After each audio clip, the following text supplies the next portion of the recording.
Hi, everyone. I've been writing a blog post that is a lot more personal than I think I normally do, and I was having a hard time kind of finding the words to tell the story concisely. And so I thought, what the heck, I'll just get on video.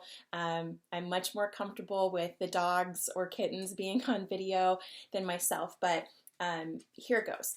I think you all know that I foster rescue dogs and kittens a little bit obsessively. Last year, I fostered 21 dogs and 2 kittens during the COVID-19 quarantine because I wasn't traveling for work. And actually, here in 2021, it's May 17 today. I just picked up my 11th foster of this year last night. So I'm on a good track again, although travel will resume.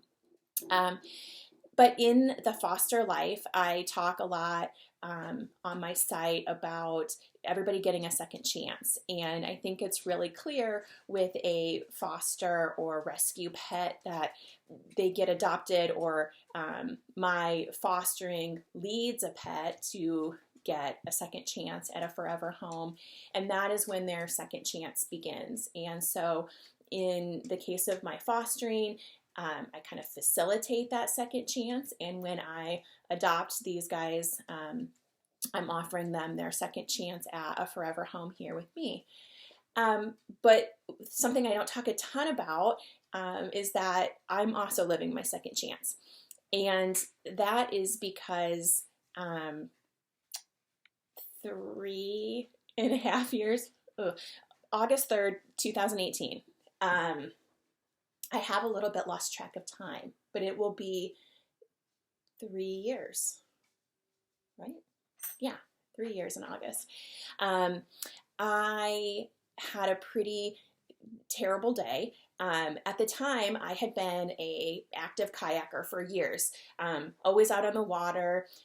Beatrice, my Chihuahua mix, was my water dog. She was always out on my kayak with me. I went alone sometimes with her. I went with friends. If it was summertime here in Kansas, I was probably out on the water if I had some free time. And on that day in August, I was dating a man who's still very special to me, and he is an Ironman competitor. And so it was a Friday morning, and he was training for an upcoming race and was doing a swim. And so we have a lake local here, and he wanted to swim across the lake and back. And that is not something that I would have been kayaking on my own. I would have never, really paddled across the lake necessarily. I kind of stuck closer to shore. That was just the way I did it. But my kayak at the time was bright red, and we were talking about how it would be a safety benefit for both of us. He'd be in the water, I'd be on top of the water. We'd go across the lake and back together. And so B obviously was coming with us.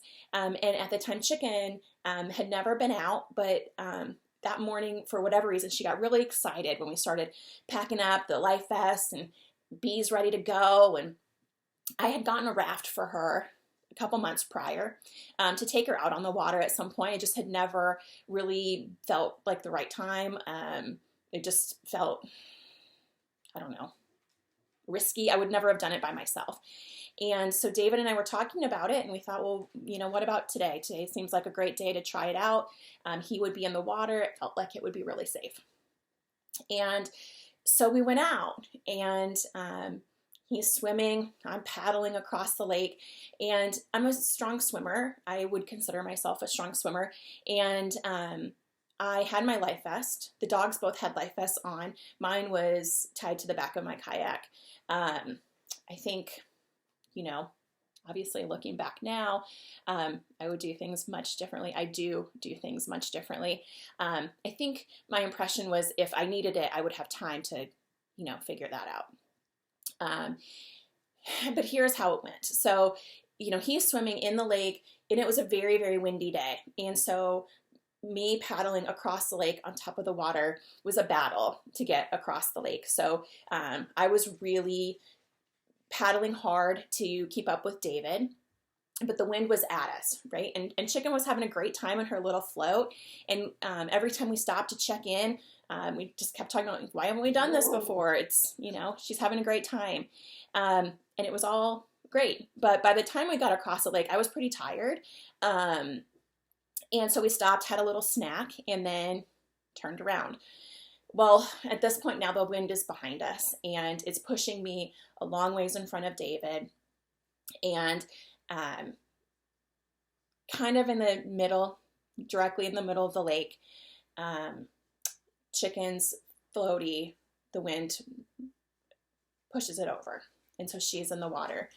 And in that moment, I didn't think. I just jumped in. And so because it was so windy, my kayak with B on top of it continued to blow away from me.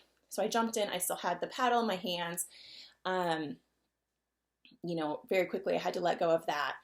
My life vest was still tied to the kayak, and I didn't have any strength in my body to continue to try to keep myself above water, much less swim to try to, get my kayak or anything like that. I also didn't know, with how windy it was, if David would even hear me when I was screaming for his help. Luckily he did. And the details of the time frame as to how long it took him not only to catch up to me, but then to swim and get my kayak doesn't really make much sense. But I'm here today because it did happen that way. He did drag my kayak back to me, hand me my life vest, help get my life vest on my not really functioning that well body. But I will tell you, in the time that it took, that I am not able to measure nor make sense. He asked me if I could hold on for a minute, and when I said no, I meant it. I really, truly, in those moments, I kept bumping Chicken from underneath her life vest because she was so small that her life vest, while it fit her, just kept flipping her upside down. So I was trying to keep her head above water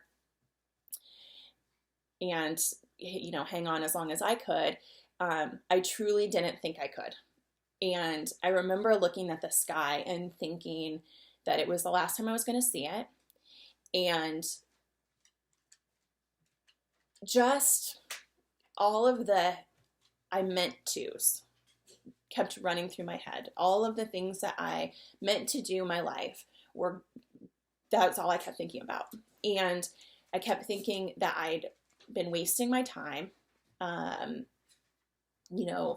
not living my purpose. I meant to get an RV and travel with the dogs. I meant to be telling these foster stories more. I meant to blow my life up and be living some sort of fantasy experience, right? In any case, it was a struggle. And that was difficult, but also getting out of the lake, then you deal with, why am I still here? What is the purpose to still being alive when you faced death in that way? And that is still something that I don't struggle with so much. And that is partially because I did a lot of work with several trained professionals after this experience because I'm still here and I was processing that and probably not doing a great job on my own. I really wanted to, since I'm here, have a better experience. And so I did a lot of work on that. But I wanted to share this story with you all because I don't feel like a lot of people have such a near-death experience. And also to share that no matter what your strength of swimming is, please wear your life vest. It took me a couple years. I did get a kayak and a paddleboard last year during COVID, and I have been really anxious for the summer to start so I can get back on the water. I do have the most heavy-duty life vest that they sold, and if I'm moving on my paddleboard, it's on my body. I will never make that mistake twice, and I would encourage you not to either. Things can change very, very quickly on the water. You don't make the decisions in the split second that you think you're going to. I will always advocate now for safety first, for sure. Tan lines don't matter, I promise you. The water is very powerful, and it's a very, very scary experience to go through something like I did. But that is why all of us here in my house, myself included, are living our second chances, and I look forward to sharing much more of our stories with you all. Thank you. Bye.